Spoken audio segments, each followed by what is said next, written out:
तू एक साधी भोळी महाराष्ट्रीयन गर्ल आहे पण असं तू सगळ्या म्हणते. बोल्ड पोरी तशाच असतात. ते ऍक्च्युली फक्त मिथ आहे, जस्ट अ फसाड के ओ ती बोल्ड आहे तर ती अशी असणार ती तशी असणार, पण हे फक्त प्री कन्सिप्ट नोशन आहे. पहिला मी खूप अंडर कॉन्फिडंट होती, खूप शाय होती, खूप रिझर्व्ड होती. मला ट्रॉफी भेटेन किंवा मी विनर असणार, आणि मला गेम पण एवढा माहीत नव्हता कारण मी खूप रॉ होती त्यावेळेस. ऍक्च्युली ट्रोलिंग बिग बॉसमध्ये वेगळं असते, एक आतमध्ये बिग बॉस असतो आणि एक बाहेर बिग बॉस असतो. तुमच्या कधी कधी अँटी कॅम्पेन पण चालते. हॅलो नमस्कार फ्रेंड्स, मी मज्जाची नीलम. खरं तर आज माझ्यासोबत अशी एक अभिनेत्री आहे जी तिच्या हॉटनेसने सोशल मीडियावर सगळ्यांना घायाळ करते. तर ती कोण आहे? ती म्हणजे सोनाली राऊते. सोनाली, कशी आहेस? Thank you very much. खूप छान इंट्रोडक्शन होतं आणि मी खूप खूप छान आहे. पण एक असतं ना की प्रत्येक मुलीचं एक स्वप्न असतं की जेव्हा या फील्डमध्ये येतो तेव्हा आपण एक रियालिटी शो करावा, आणि करेक्ट. तो याआधी केला.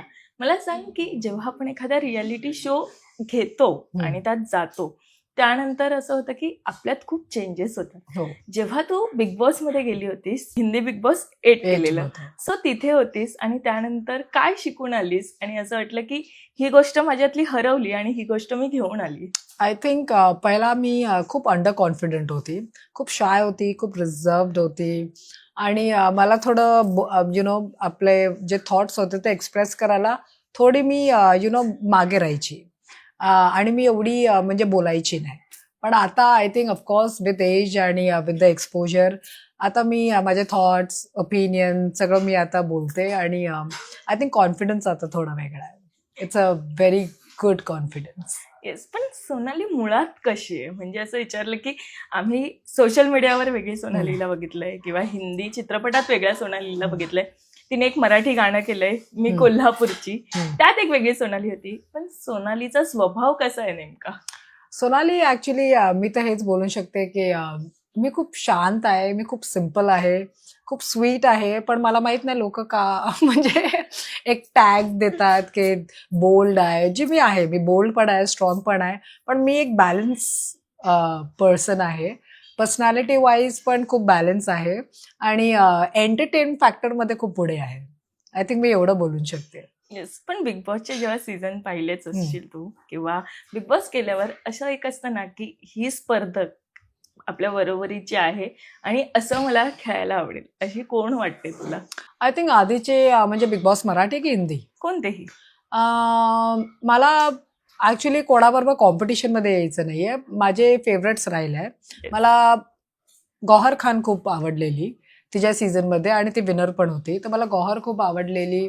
मग आणखीन कोण होते? मला राखी सावंत खूप आवडते. आय थिंक राखी तर फुल एंटरटेनमेंट, एकदम फुल धमाका आहे, आणि ती मराठी बिग बॉसमध्ये पण येऊन गेलाय, तर मला एक राखी पण फार आवडते. सो या फन एलिमेंट, एंटरटेनमेंट व्हॅल्यूच्या हिशोबाने Rakhi, and when it comes to competition, bold opinion आणि जे आपलं मत आहे ते मांडायचं, ते आय थिंक गौहर खान. मला सांग, अशा 3 गोष्टी कोणत्या आहेत ज्याशिवाय ओ तू माय राहू गॉड, शकत नाही? हे मला सांगायचं नाहीये ना, तर चॅनल ते पाठवणार नाही आतमध्ये. आय थिंक थोडं जेवण हेल्दी पाहिजे, कारण आम्ही डाएटवर असतो. तर मला प्रॉपर म्हणजे मला ब्रेकफास्टची खूप सवय आहे की मला उठल्यानंतर मला अर्ध्या तासात ब्रेकफास्ट पाहिजे. आय थिंक ते एक मला प्रॉब्लेम आहे. नंतर टास्कमध्ये जे लोक खूप अग्रेसिव्ह होतात आणि खूप लागतं पण, आणि सगळ्यांना प्रूव्ह करायचं असते, ओ दे आर द बेस्ट, आणि त्या लोकांनी टास्क खूप चांगला केलाय. एक ते थोडंसं मेंटेन केलं पाहिजे. आणि तिसरं गोष्ट, आय थिंक थोडं आरडाओरडा तो थोडा कमी पाहिजे. आणि सॉरी, थोडा फेक फाईट्स, आय थिंक ते कमी असलं पाहिजे. म्हणजे असं वाटतं की फेक फाईट्स खूप होतात त्या घरात. हा, खूप लोक ऍक्टिंग करतात, जिथे करायचं तिथे करत नाही आणि इथे करतात. पण अशा लोकांसोबत तू कशा पद्धतीने टॅकल करणार आहेस? आय थिंक मी जास्त डोकं नाही लावणार आहे, कारण ते कळण्यात येते कोण फेक करते. तर कोण फेक असेल तर त्याला तसाच जवाब भेटणार, फेकला फेकच जवाब भेटणार, आणि मी एवढं सिरियसली घेणार नाही त्यांना. म्हणजे मला आतापर्यंत तुझ्यासोबत इथे गप्पा मारून कळालंय की तू तोडीस तोडे. समोरचं माझ्याशी जसं वागणार तसं मी त्याच्याशी हा, वागणार. पण तेच असते ना, ऍक्शन रिॲक्शन. मला सांग, आता बोललीस की राशन, आणि तिथे राशनहून खूप खूप भांडणं होतात, कारण की ऍब्सोल्युटली. असं असतं की कमी प्रमाणात दिलं जातं हो. आणि तुम्ही सगळे जास्त असता. मला सांग, त्या बाबतीत तू कशी आहेस? म्हणजे शेअरिंग आहेस की नाही? ह्याला घेऊन, या गोष्टीला घेऊन मी खूप पर्टिक्युलर आहे. मी थोडी शेअरिंग आणि केअरिंग आहे, पण आय थिंक काही गोष्टी पाहिजे. आय थिंक ते रॅशनिंगचं मला माहित आहे, ते लोक रॅशन कापतात कारण त्यांना टास्क ते करायला लावतात आणि मला वाटते आय थिंक यावर्षी पण ते लोक टास्कच करायला लावणार आहे आणि मग आय थिंक त्यावेळेस ऍक्च्युअल ड्रामा सुरू होतो आणि खाण्यावर तर एवढी भांडणं होतात कारण कोण कमी खातं, कोण जास्त खातं आणि कोणाला काय भेटतच नाही. तर त्याच्यावरनं ड्रामा आहेच आणि आय थिंक आय होप आम्ही सर्व्हाइव्ह करू. Yes. टास्क करून आम्ही मिळवू रॅशन. पण तू फूडी किती आहेस? मी ऍक्च्युली एवढी फूडी नाहीये, पण मला काही गोष्टी मला पाहिजे माझ्या हिशोबाने. मला थोडं डाएट फूड आवडते, मला कमी तिखट. मला ऍक्च्युली हिरव्या मिरचीची ॲलर्जी आहे. ती जी लवंगी मिरची आहे ना, त्याची ॲलर्जी आहे, तर मी तिखट खात नाही. मी मोस्टली ब्लँड फूड खाते आणि मी थोडी डाएट कॉन्शियस आहे. बट आय लव्ह फ्रुट्स आणि बघूया. तसंही त्या घरात जास्त भेटणार पण नाहीये, तर मी त्याच माइंडसेटने चाललंय. येस, पण आता माइंडसेट म्हणजे एक मेंटल हेल्थ जी त्या हो, घरात हो. खूप म्हणजे डिस्ट्रॉय होऊन जाते एक टाइम नंतर. मला सांग, असं असतं ना की सिच्युएशन येतात आणि तेव्हा आपण स्वतःला सांभाळतो. यासाठी किती तयार आहेस आणि कशा पद्धतीने स्वतःसाठी स्टँड घेऊन स्वतःला सांभाळणार आहेस? आय थिंक जर बघितलं गेलं खूप आरडाओरडा आणि खूप फाईट्स आणि रिअल फाईट्स असेल, तर आय थिंक स्वतःला बेटर थोडं आयसोलेट करा. आपले जे मत आहे ते मांडा, पण जास्त इन्व्हॉल्व्ह होऊ नका की तुमचं डोकंच खराब होईल आणि तुम्ही पण तसेच वागायला लागेल. तर आय थिंक ते मी एक मेंटेन करेन आणि आय थिंक बिग बॉसमध्ये तुम्हाला हेल्प नेहमी भेटते. तुम्हाला मेडिकल हेल्प भेटते आणि तुम्हाला सायकॅट्रिस्ट पण हेल्प असते. तर आय थिंक यू कॅन. नाही भेटलं तर मेडिटेट करा, नाही तर झोपून जावा. येस, पण काही जण असतात ना जे लव्ह अँगल थ्रू देखील खेळतात गेम. सो असा काही विचार केला की लव्ह अँगल झालं तर तू तिकडे चांगलीच राहशील, त्या अँगलने गेम नाही खेळणार, लव्ह अँगल बाजूला ठेवशील आणि गेम बाजूला ठेवशील? ऍक्च्युली तिथे रियालिटी शो मध्ये आय थिंक गेम नाही खेळलेलं बरं असते, कारण तुम्ही जेवढे रिअल लाईन आय थिंक ते बेटर आहे. इफ इट्स रिअल देन या why not, but I think just for the show it's like आता I think it's too dramatic. सोनालीची फ्रेंडशिप करायची असेल तर अशा हम्म. कोणत्या गोष्टी आहेत ज्या समोरच्याने जपल्या पाहिजेत असं वाटतं? आय थिंक फ्रेंडशिपमध्ये मला ट्रस्ट पाहिजे. सेकंडली मला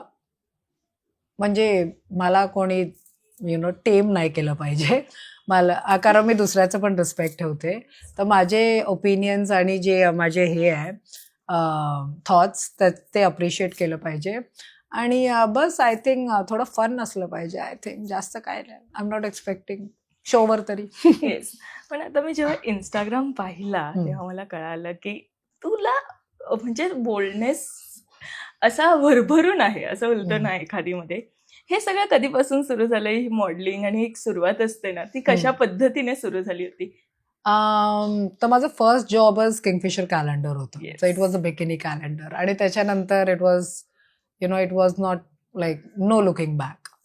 तर कॅलेंडरमुळे ते जेव्हा तुम्हाला बिकिनी घालावं लागतं, you have to be bold. पण तेव्हा मी खूप नर्वस होती अँड मी वेट लॉस केलेलं, डाएटवर होती, एक्सरसाइज सगळं ते रिजिम एकदम परफेक्ट होतं आणि इंस्टाग्रामवर आय थिंक मी थोडी कॉन्फिडंट आहे माझ्या बॉडीला घेऊन, कारण मी एक्सरसाइज पण करते, मी डाएट पण करते आणि आय टेक केअर.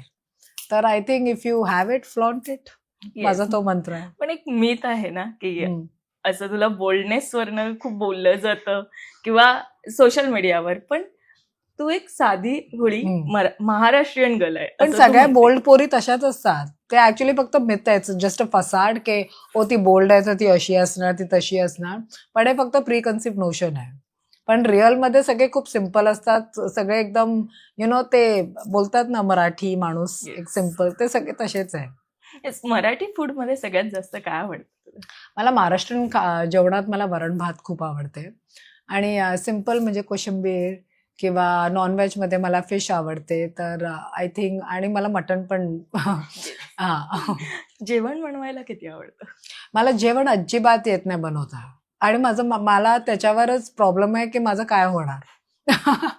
आणि मला म्हणजे मला सकाळी उठून ब्रेकफास्ट पण लागतो, तर मला माहित नाही तिथे मला ऑल द बेस्ट बोला. Yes. मला जेवण येत नाही पण बनवता, पण मला थोडं इतकं फक्त चहा असं काहीतरी बनवता येईल. मला सांग की आता जसं तू म्हणाली जेवण येत नाही, सो ड्युटीज असतात. कोणत्या ड्युटीज तुला करायला आवडतील आणि कोणत्या ड्युटीज नाही करायला आवडणार? मला ऍक्च्युली अजिबात काही करायला आवडणार नाही. Just being honest. कारण कोण सकाळी उठून झाडू आणि भांडी करते? कोण नाही करत. कोण करते? I don't know. कोण नाही करत. तर आय थिंक मला घरची कामं तर अजिबात आवडत नाही.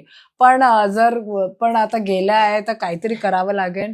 ते बघूया, काय ना काय कोण ना कोण कॅप्टन काय ना काय ड्युटी तर अलॉट करेन. आणि ड्रामासाठी असंच देईन जे नाही करायचं. हो. आणि मला सांग रितेश सरांसोबत काम करण्याचा तो एक्सपिरियन्स कसा होता? आणि आता कट्टू भाऊच्या धक्क्यात ते ओरडूही शकतात, तुम्हाला अप्रिसिएशनही देऊ शकतात. सो कशा पद्धतीने हे सगळं विचार केलास त्यांना घेऊन? ऍक्च्युली मी ज्या रीतीने रितेशला ओळखते, मी भाऊच्या धक्क्याच्या हिशोबाने ओळखत नाही. कारण माझं रॅपो विथ रितेश देशमुख थोडं वेगळं आहे. It's friendly. Yes. आणि ते माझे को-स्टार होते आणि खूप फ्रेंडली आणि खूप हंबल आहे आणि खूप नाईस डाऊन टू अर्थ आहे. तर मला भाऊचा धक्काचा एक्सपिरियन्ससाठी मी पण ऍक्च्युली थांबल्या की कसं असणार. पण मला धक्का नको, मला प्रेम पाहिजे. आणि मला असं वाटतं की ते प्रेमळ आहे, ते प्रेम देणार. पण आय थिंक होस्ट माहिती जेव्हा तुम्ही रॉंग जातात तेव्हाच ते तुम्हाला कॉल आउट करतात ना. तर असं ते आणि आणि जेव्हा तुम्ही अगोदर कोणाला ओळखतात ना, तो एक सॉफ्ट स्पॉट असतोच. येस. जेव्हा 8 सीझन होता आणि आता असं असतं ना की आपण एक गोष्ट शिकतो आणि शिकल्यावर आपल्याला कळतं आता दुसऱ्यांदा आपण ती गोष्ट करायची आहे. असं वाटतं तेव्हा ही एक गोष्ट अशी केली नसती तर तेव्हा मी ते सीझनही जिंकली असती. हा तेच, तो लेट बॅट ऍक्च्युली तो इंटेन्शन नव्हता फर्स्ट टाइम की मला ट्रॉफी भेटेन किंवा मी विनर असणार. आणि मला गेम पण एवढा माहित नव्हता कारण मी खूप रॉ होती त्यावेळेस. मला सांग, हिंदी चित्रपटांमध्ये इतकं काम केलं आणि हिमेश रेशमिया असो आणि रितेश देशमुख असो, असं वेगवेगळ्या ह्याच्यात तू काम केलंयस. मला सांग, ते काम करण्याचे एक्सपिरियन्स त्यांच्यासोबतचे कसे आहेत? आणि आता असं वाटतं की तेही मला सपोर्ट करणारच आहेत आता. आय थिंक बॉलिवूड आणि मराठीचं मी एवढंच बोलू शकते की रियालिटी शोवर तुम्ही रिअल असतात, तुम्ही स्वतः असतात. तुम्हाला ऑडियन्स ॲज तुम्ही कसे आहे, तुम्ही कोण आहे, तुमच्या नावाने ओळखलं जाते. आणि मूव्हीजमध्ये तुम्हाला कॅरेक्टर प्ले करावा लागतो. चाहे ते इधर मूव्हीज असो की टेलिव्हिजन असो की सिरीज असो, तुम्ही कॅरेक्टर प्ले करत आहे. पण काम आहे यु नो तुम्हाला बेसिकली पडद्याच्या पुढे उभं राहायचं आहे, तुम्हाला एंटरटेनमेंट करायचं आहे. आणि आय थिंक तेच आहे मेन एंटरटेनमेंट फॅक्टर. बट मला ऍक्च्युली सगळं करायला आवडते. मला गाणं करायला पण आवडते, म्युझिक व्हिडिओज पण आवडतात, मला सिरीज पण आवडतात, मला टेलिव्हिजन पण आवडते, मला मूव्हीज पण आवडते आणि मला रियालिटी शोज पण आवडतात. वा. मला सांग, मराठीमध्ये असं कोणासोबत काम करण्याची इच्छा आहे? एक असतं ना. मराठीमध्ये आय थिंक रितेश बरोबरच पुन्हा काम करायचं. Ritesh is cool. मला सांग, एवढं सगळं काम करताना किंवा आपण तयार होत असताना खूप मोठे टर्निंग पॉइंट्स येतात. तर मी तुला आत्ता विचारलं की आत्ता ते बघतेस किंवा अरे मी एवढा मोठा तो डिसिजन घेतला आणि तेव्हा त्यातनं बाहेर झाली किंवा त्यावर मात केली, अशी कोणती ती वेळ होती की जेव्हा असं वाटलं की मी त्यावर मात केली ना तर मी काहीही करू शकते? I don't think so. माझ्या नशिबात अजून काही डाऊनफॉल आला. टचवूड. हा, टच ब्लॅक. तर आय थिंक कोणाच्या नशिबात आला पण नाही पाहिजे. कारण बापरे, मला माहित नाही ते कसं असते आणि मला इंटरेस्ट पण नाहीये. ट्रोल्स जेव्हा केलं जातं तेव्हा कसं डील करतेस तू? ऍक्च्युली ट्रोलिंग बिग बॉस मध्ये वेगळं असते. एक आतमध्ये बिग बॉस असतो आणि एक बाहेर बिग बॉस असतो. तो फॅन्सचा असतो बिग बॉस. तर कधी कधी दुसरे कंटेस्टंटचे फॅन्स तुम्हाला लेट डाऊन करत आहे, म्हणजे पुट डाऊन करत आहे. तर तुमच्या कधी कधी अँटी कॅम्पेन पण चालते. तर तो बिग बॉस पण असतो. तर आय थिंक आम्ही तर आतमध्ये असतो तर आम्ही तर एवढं लक्ष देत नाही. पण आय थिंक बाहेर आल्यावर तुम्ही प्लीज त्याच्यावर जास्त लक्ष देऊ नका. कारण मेंटल हेल्थ तुम्ही काळजी घ्या. And take everything like pinch of salt. सगळा एक्सपिरियन्स आहे जीवनातला. So make the most of it. तुझी बहीण देखील याच फील्डमध्ये आहे. उज्ज्वला. मला सांग की बहिणीकडनं काय सपोर्ट आहे आता? आणि मला असं वाटतं तिला बघत बघतच ही फील्ड निवडली गेली असं आहे. हो, ऍक्च्युली ऑफकोर्स ती खूप सक्सेसफुल सुपर मॉडेल आहे, उज्ज्वला राऊत. आणि आज ती बॉम्बे टाइमच्या फ्रंट पेजवर पण आहे. So I think proud to be a sister. आणि तिला बघूनच हे means it was pretty obvious ती या क्षेत्रात आहे. And with my looks and height आणि तो ॲटिट्यूडमुळे इट वॉज प्रिटी नॅचरल की मी पण याच क्षेत्रात जाणार. आणि तिला आता किती प्राऊड फील होतंय तुझ्यावर. तिला आता I think I am sure she is proud. Yes. But we sisters आम्ही खूप कम्पिटेटिव्ह पण आहे, प्रेम पण खूप आहे, खूप सपोर्ट पण आहे. तर सगळं आहे. It's like a mix. कारण एक बहिणी, आम्ही 5 बहिणी आहे बाय द वे. वा, 5 बहिणी आणि मी सगळ्यात शेवटची आहे. तू शेवटची. सगळ्यांची लाडकी. हा. So thank you so much. Thank you. Marathi मनोरंजन सृष्टीमधील मालिका, चित्रपट, नाटक तसेच कलाकारांबद्दलच्या नवीन अपडेट्स जाणून घेण्यासाठी नक्की सबस्क्राईब करा इट्स मज्जा मराठी या आपल्या नवीन यूट्यूब चॅनलला.